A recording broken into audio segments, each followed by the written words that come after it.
Hey everybody, welcome back to Northernlion, place of finding classic AFTERBIRTH Plus. I'm looking at challenges now. Green mode, we'll get back to it, but I love the challenges. You know, one off, knock it out, you're good to go, seller one. Maybe this is, I had previously said that this was, you know, you have to go through Curse of the Labyrinth on every single floor. I don't know if that's actually the case. It might just be very, very large floors. In which case, here's the thing. I'm insufferable. I like to be clever, especially when I was younger. Why, you know, play by the rules of the system when you could beat the system?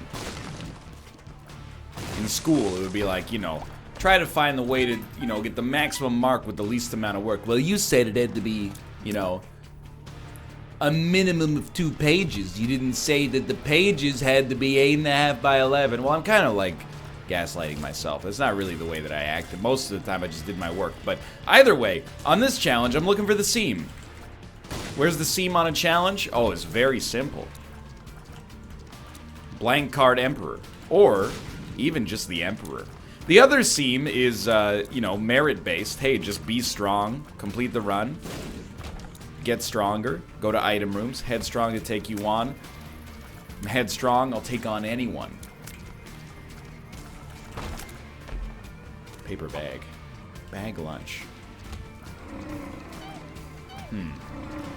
I don't know what this does. I've been making a habit of looking up what, you know, things I don't know what they do, looking them up, and then pretending to commit them to memory, because we, you know, none of us have any control over whether or not it's actually committed to memory. But let me check. Bag lunch, Isaac. Taking damage has a small chance to destroy the trinket and spawn lunch. You know what? That's easy enough. I think I had previously thought it was like Nutcracker, where it gave you a small chance to destroy the item, or destroy the trinket and spawn something, and this something just happened to be lunch, but this makes way more sense, obviously. Let's go. I mean, you can't deny what you're seeing right now. This is a very large floor. I know that, you know, you could make the joke, I'll summon an even larger floor, but I hope that that's not the case. I hope that this floor is roughly as large as it gets, proportional to the stage of the game at which we get it. But I think, you know, the more I think about Isaac, the more I'm like, dude, Rebirth and Afterbirth, there's a huge jump in challenge quality, at least in my opinion. Now, I might regret that by the time I get to Ultra Hard. Why does this thing rotate so slowly? Please stop. I beg you. Not a great item for us, but at least it's some kind of extra damage for us moving forward here. Now, are there 2 item rooms on these floors? I mean, you would think given the size there would be, but given the fact that there's a challenge, maybe not. Some of the challenges on, you know, of the Rebirth ones, not really 10 out of 10. Not that exciting, you know? I think that... Okay. I think that... some of these Afterbirth ones are a little bit more interesting. They play around with the parameters of the situation a little bit more. You know, the design philosophy, as espoused in those early challenges, really seems to be like, hey, we give you a bunch of items that create some weird stuff. That's cool and all. Don't get me wrong. Some of those challenges are classics. And some of them are genuinely, like, real frustrating, and that's a good thing, I think. Does this work? No. But these ones, it's more like they're playing around with the actual, like, the principles of the game itself, instead of just like, hey, we gave you some wacky items. I like that. Seems a little bit more creative, at least. But what do I know, you know? We're only, like, halfway through these challenges. You always forget, you know, when you start thinking about a new save file, you're like, oh, it's daunting. You know, we got all these items we need to find. We got, you know, oh, we got to do the dailies and stuff like that. And, of course, that takes a certain amount of time. But the challenges are almost like a month of 2-a-day videos, even just those. So I think you accept that, you know, it does take you out of the flow of getting maximum unlocks and post-its and etc. But on the, pardon me, I got the lunchtime burps. On the other hand, you only get them once, you know? Kind of see it like, it's like high school. It's like college, depending on your high school and college experience. You know, it's not always a pleasant experience. Even, like, I had a relatively normal high school experience. You know, nothing no incidents really that were problematic for me at all. Scholastically did just fine, and even then there were days where I was like, man, I hate this. But then once you're done with it, you're like, well, I don't know, I'm not nostalgic for high school that much, but you know, you can get nostalgic about, you know, the way things were, without a doubt.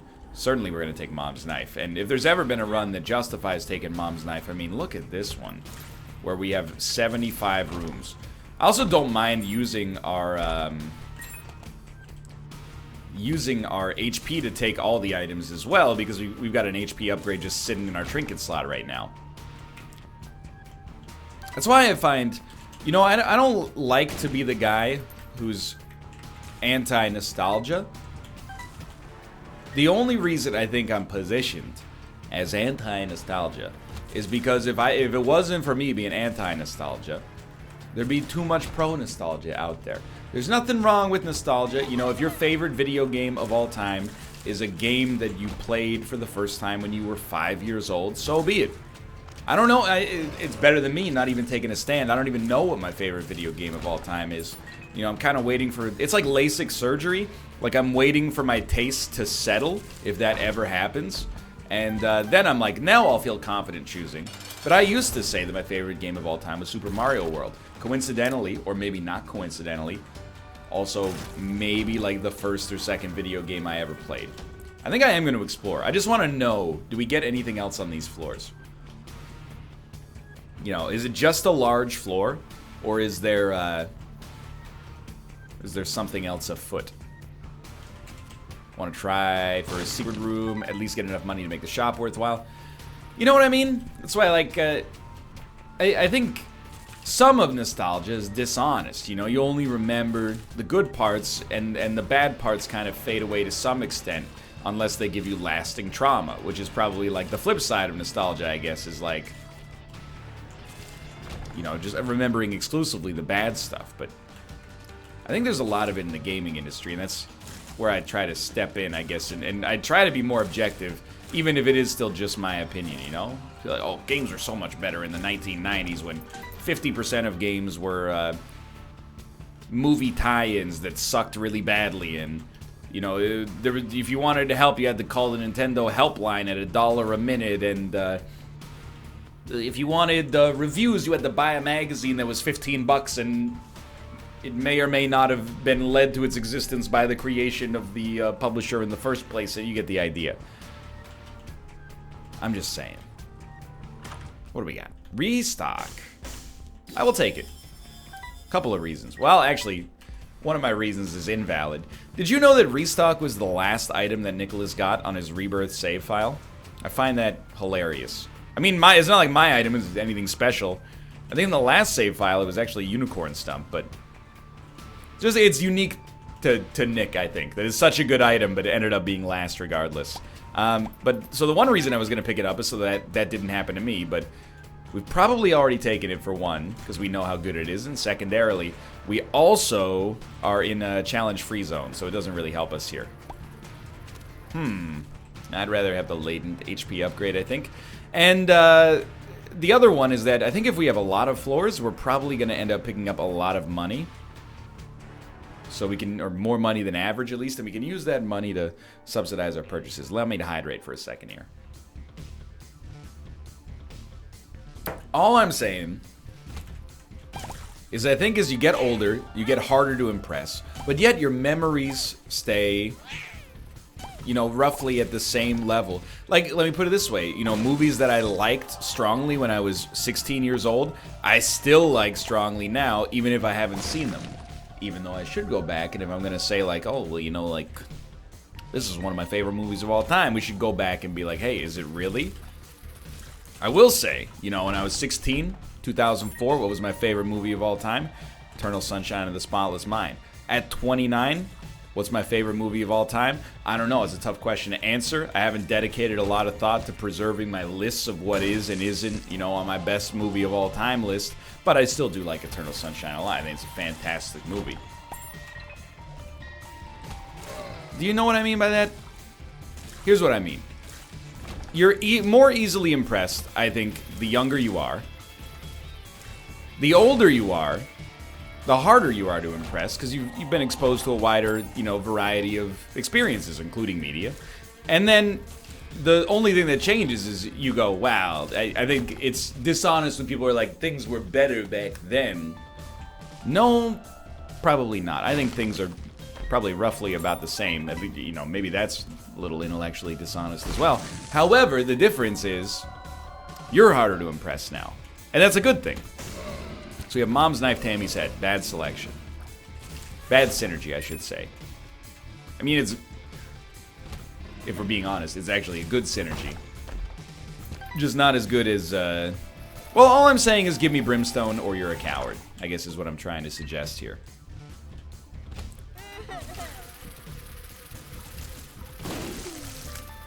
And that's why I think, I don't know. I like platformers a lot because I grew up with them. I understand the language of a platformer. I didn't grow up until I was in double-digit ages consistently playing 3D games. And I think that's a big reason why, for me, it's hard to navigate in a lot of 3D games is because, as a kid, I didn't develop...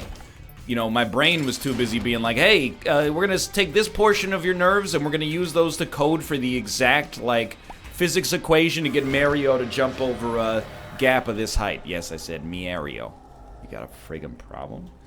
We're going to try to become Gupster, and I'm actually going to be, very aggressive here. Why am I being aggressive here? Well, not for that reason. I wanted lunch to pop so that we could get the ability to fly. Along with the corresponding speed upgrade. Not a huge deal, but still. But I kind of feel that makes me like platformers more than I should. I don't know, I'm getting way too in-depth about video game preferences. Who cares? Talk about the rivalry between the Beyond Burger and the Impossible Burger. Dude, I actually,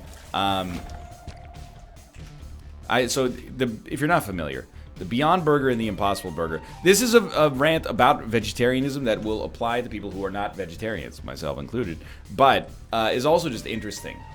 For years, let me put it this way, I'll give you some perspective. I was a vegetarian for the first time in 2010, and I did eat veggie burgers. They suck.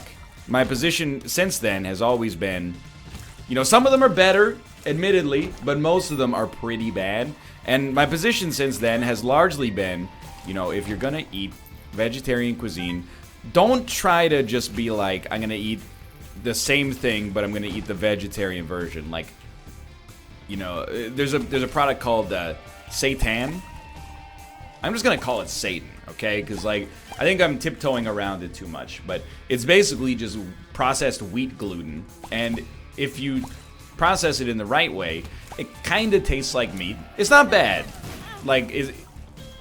I'm kind of grossed out by the fact that you're just eating wheat that's been worked on enough that it's become gluten, but it's no grosser than, many other foods that we consume without thinking about it on a daily basis, I guess. But, they'll make, chicken tender substitutes out of seitan and breadcrumbs, and you're like, I get what you're going for. It tastes like an echo of a chicken tender, or like a memory of a chicken tender, but I'd rather just be eating, a black bean taco or something right now, right? I have heard, and these companies only came into existence, some of them are Beyond has been around since 2008, but they've been working in the lab, like Dr. Dre. And recently, the Beyond Burger has kind of hit a bit of cultural nascence, I suppose. They're selling it at A&W, Canada's second largest fast food burger chain. And it's just a plant protein-based hamburger that supposedly tastes almost, I don't want to say identical because I think that invites a level of scrutiny that they probably would not want. It apparently tastes very, very, very similar to beef. Which, I guess, needlessly reductive question would be why not just eat beef? Well, if you are vegetarian for whatever reason or trying to minimize meat consumption for, carbon footprint or whatever, maybe you shouldn't be eating a burger that was shipped here from California, but you get the idea. Or Missouri, I guess, is where the processing is. But it's more of a curiosity, I guess, for me personally, is the idea that, I've had portobello mushroom burgers. I've had, you know, that I don't even know what half the veggie burgers are made out of. You know, like mashed up black beans and quinoa. I gotta try this Beyond Burger. Because if they can show me, and I know they have like Beyond Sausage, there's also the Impossible Burger. It's made by a very similar thing made by another company. If they can show me that there are vegetarian substitutes for meat-based products that taste nearly identical, that's like a man landing on the moon. And I'm not going to be preachy about it and say that you should be eating that instead of beef, because really, first off, I don't want to alienate a big part of my audience, the biggest part of my audience probably. But beyond that, I still don't like. That was terrible. I don't really care what you do, as long as, you know, you're happy and you're not hurting anybody else. Which you can get into the ins and outs of that, I suppose. Like, but you know, in the interest of let's not do that. Let's fight the boss instead and see what we get here. It's just is pretty cool. I believe the Beyond Burger is like protein or like plant protein. I thought the Impossible Burger was lab cultured meat, or alternatively, they have a lab culture option that maybe is not out for public consumption yet. That's huge, dude. Still, the concept of growing meat in a lab is a little weird to me, but if you can do it and make it cheap enough, that's pretty cool. I mean, I would eat it. Absolutely. I eat a lot of stuff. I mean, what's the difference between something grown in a lab and something made in a factory, you know? I guess, the whole scheme of things. I'm definitely not one of those people who's anti-GMO because I have a education in science, not to be offensive. But anyway, bring on the designer babies is absolutely not what I'm trying to say, but I said it in an enthusiastic voice to make everybody uncomfortable. Okay, grab this. Speed upgrade. Very merciful on a run that, if I'm being kind, I would describe as boring so far. Anyway, brought up the Beyond Burger just because I think is cool. We're in like the Burger Wars. It's a private company. I checked because I was struck by the realization. I was like, if they can make burgers and as an extension, perhaps ground beef substitute that tastes identical or at least close enough to the original that people have trouble telling what's what, that is gonna pop off. Like, that's a company. I have investments, you know, essentially in nothing I care about. That is one where I was like, buy now. But they're a private company. I think it's gonna pop off. That's my 2 cents. If you don't, that's also fine too. We'll see. Whenever people say we'll see, I feel like most of the time they're like, well, I believe my side is right, but no, I have no conviction that I'm correct here. I just mean, like, genuinely, talk to me in 5 years, if we're both still alive, and be like, so how about that, you know, Beyond Meat company? And I'll be like, well, yeah, I remember them. They went out of business because of the Coney 2020 thing, right? Anyway. I think it's cool. The thing is, like, one of the coolest parts about going from eating a lot of meat and, you know, meals that, I mean, let's be honest, are some of my favorite are like, you know, meat, starch, vegetable side. You know, I'm down with that archetype without a doubt. But, you know, if you go vegetarian and you don't want to eat exclusively like things that taste like the memory of a chicken tender, you get exposed to a lot of different cuisine from a lot of different cultures, you know?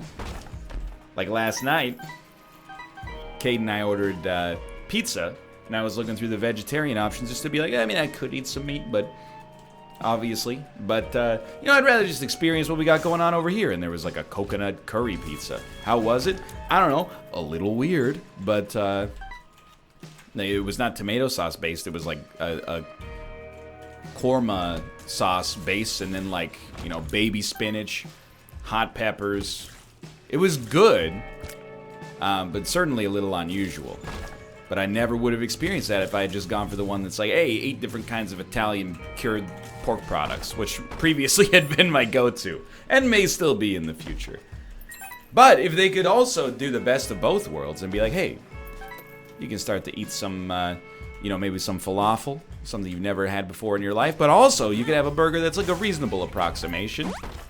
I think you just gotta... I admire it almost more as a scientist than anything else. I'm like, wow, that's a problem that I imagine was tough to solve, and they may or may not have done it. Now, to buy that burger at A&W, it's 475 Canadian dollars, aka $3 American, and they have one of them a day, and they have to cook it on a special... No, this is all made up. You can just go get one. But they run out really quick because everybody's trying them.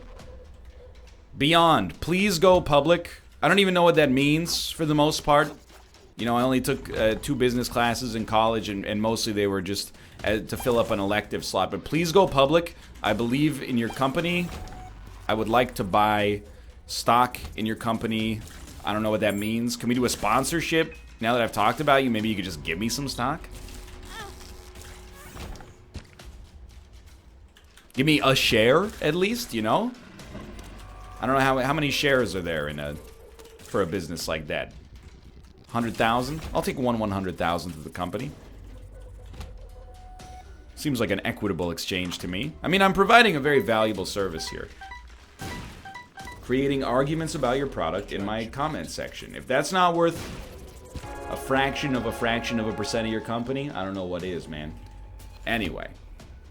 Apparently, we're going to be talking about a lot of stuff on this run, because it is a long one. We are on the Catacombs 2 at 19 minutes. I am realizing, probably went a little overzealous when it came to,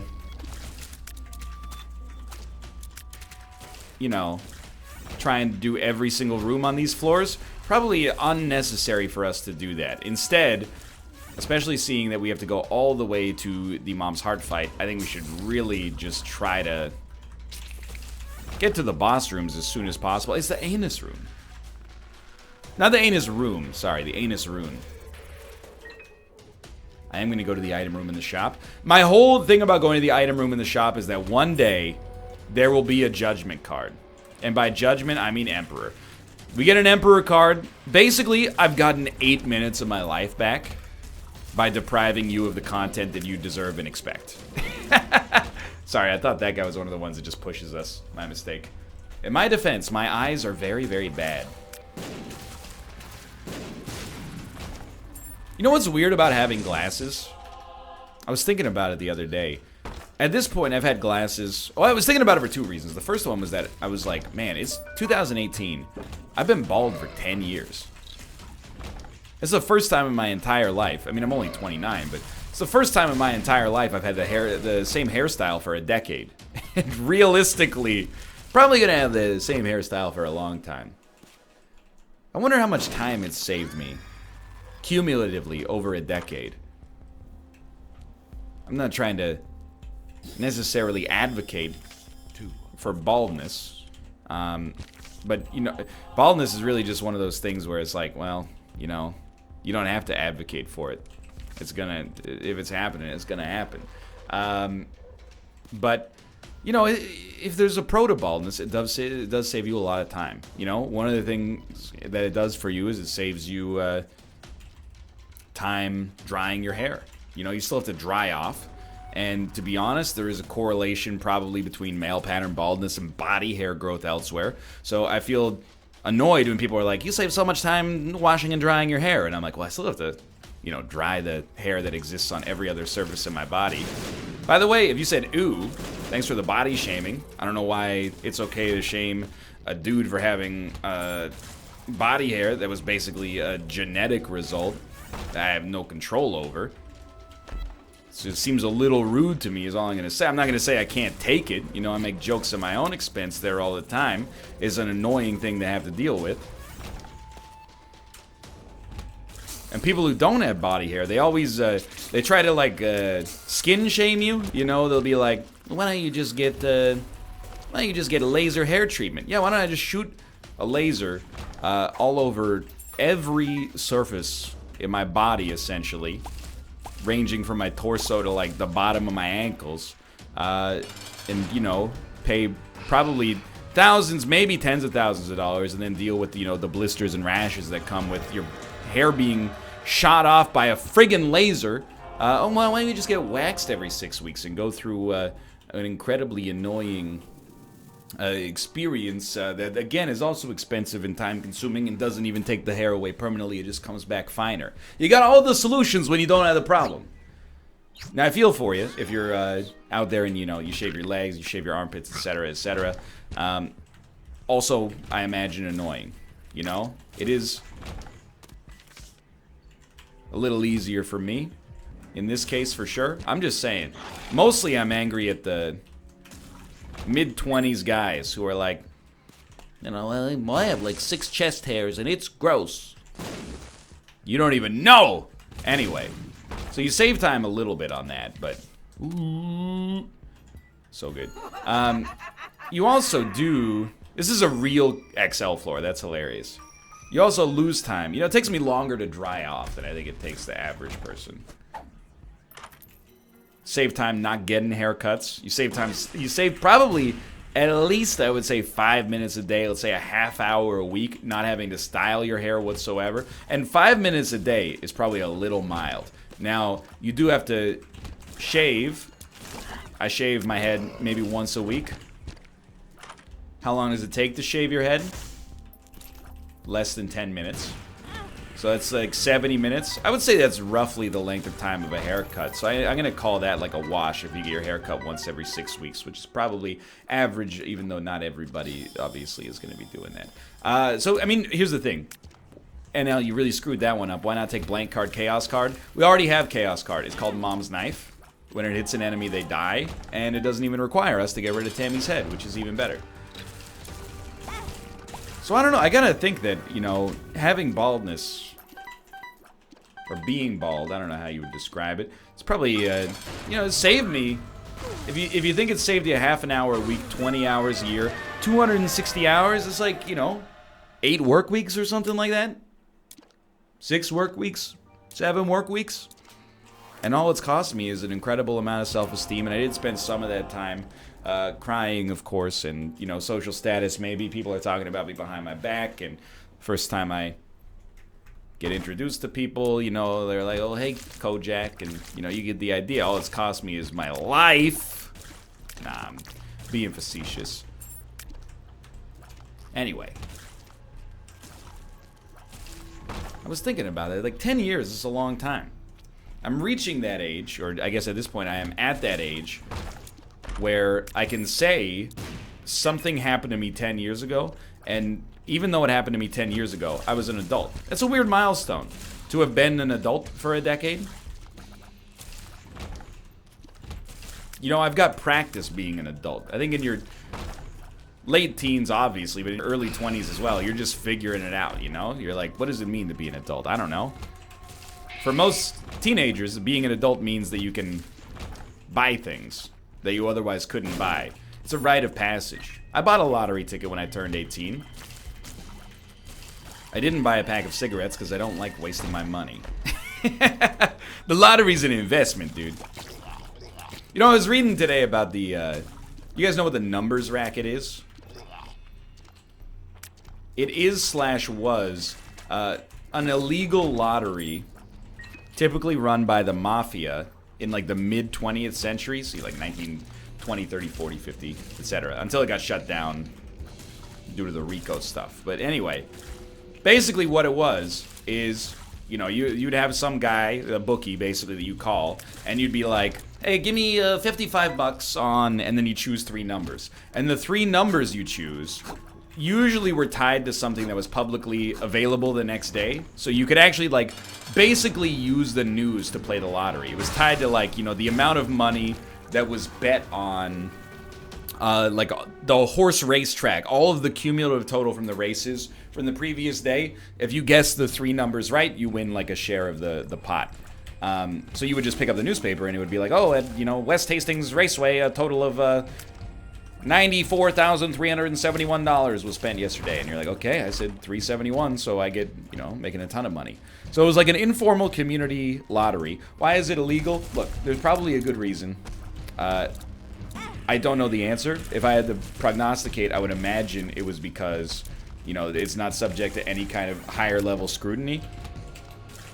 So, like, if they wanted to, they could just take your money, right, and not pay out. But in practice, I don't believe that that's how it works, but I might be naive. What's funny is that it's very, I mean, it's machine generated now, but the take that the Mafia took, and this is not just me trying to be woke, the take that the Mafia took, at least in the stories that I was reading, was like 20%. So, you know, maybe they make $1 million a week. They take 200,000 as gross profit, and the rest, the 800,000, they pay out. They're basically, we didn't even use Chaos card. They're basically making $200,000 by doing nothing. The only service they do is collecting bets. However, typically, it's run in, you know, by the governments of the states in the U.S. now. There'll be like machine-generated lotteries that do daily numbers, and they take 50%. Really makes you think, doesn't it? Anyway, this run culminated a little faster than I expected. Thanks for watching. I hope you've enjoyed it. If you did, click the like button. Helps a great deal. Of course, subscribe if you want to see more in the future. For now, thanks for watching, and I will, of course, see you next time. See ya!